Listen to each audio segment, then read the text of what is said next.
আছি দাঁড়িয়ে ভৈরব এবং বাংলাদেশের রেড জোন হিসাবে পরিচিত এই ভৈরব। কেন বলতেছি জানেন? এই ভৈরবে আমাদের কোনো জীবনের নিরাপত্তা নেই। এই ভৈরবে আসলে যেভাবে ছিনতাইকারীর কবলে পড়া লাগে, যাত্রীদের যে হয়রানি, সেটা খুবই দুঃখজনক এবং লজ্জাজনক। এই যে দেখেন, আগে কিন্তু চিন্তাই করে ওই পাশ দিয়ে চলে যাইতো, তো পাশ দিয়ে কিন্তু এখন বাউন্ডারি দিছে। তার জন্য আমি ভৈরবের যে রেলওয়ে কর্তৃপক্ষ তাদেরকে আমি ধন্যবাদ জানাই। এবং এই ভৈরবে আসলে আপনি কি কি সমস্যাতে ভুগতে পারেন? এক নাম্বার, অটোওয়ালা থেকে সিএনজিওয়ালা সবাই আপনার থেকে ভাড়া ডবল নিবে, এটার কোনো বিচার পাবেন না। 2 নম্বর, যদি আপনি রাত্রে 11টার পরে আসেন, ভৈরব স্টেশন থেকে বাস স্ট্যান্ড যাইতে আপনার বিভিন্ন জায়গায় পুলিশের টহল থাকা লাগবে। আর যদি টহল না থাকে, আপনি ছিনতাইকারীর কবলে 100-100 পড়বেন।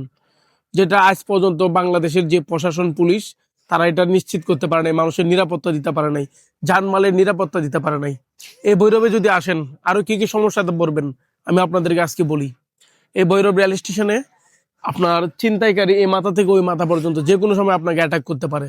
এবং এখান থেকে বাস স্ট্যান্ড যাওয়ার পথেও আপনার বিভিন্ন রকমের সমস্যাতে পড়ার সম্ভাবনা বেশি থাকে। তার জন্য আমি সবাইকে বলবো, রিকোয়েস্ট করে বলবো, আমাদের জানমালের নিরাপত্তা যদি প্রশাসন দিতে না পারে, সেই প্রশাসন কিন্তু ব্যর্থ এই ভৈরবে। অতএব তাদের দৃষ্টি আকর্ষণ করছি, যারা যারা আজকে আমাদের জানমালের নিরাপত্তা দিতে পারতেছে না এই ভৈরবে, এবং ভৈরবের কাছে কেন প্রশাসন জিম্বি, সেটি আমরা জানতে চাই। এবং কিছু যুব সমাজ যে উদ্যোগ নিয়েছে, এই ছিনতাইকারীদেরকে ধরে পিটাচ্ছে, কিন্তু পিটানোর পরে তো আবার থানায় নেওয়ার পর আবার 2 দিন পরে মানে কি চলে আসতেছে। তাহলে কি লাভ? আপনি ওদেরকে পিটাই কি লাভ? কিভাবে ওদেরকে কারা জামিন করতেছে, সেটা আপনাদের দেখার বিষয়। এবং সবাইকে জনস্বার্থে এই ভিডিওটা এই জন্য শেয়ার করে দিবেন, যেহেতু এই ভৈরবে কোনো চিন্তাইকারী থাকতে না পারে। হয়তো ভৈরবে চিন্তাইকারী থাকবে, আর নয়তো জনগণ থাকবে। কথা একদম সোজা। যদি আমি এখানে স্থানীয় বাসিন্দা হইতাম, আমি সর্বোচ্চ উদ্যোগ নিতাম এই বিষয়টা নিয়ে।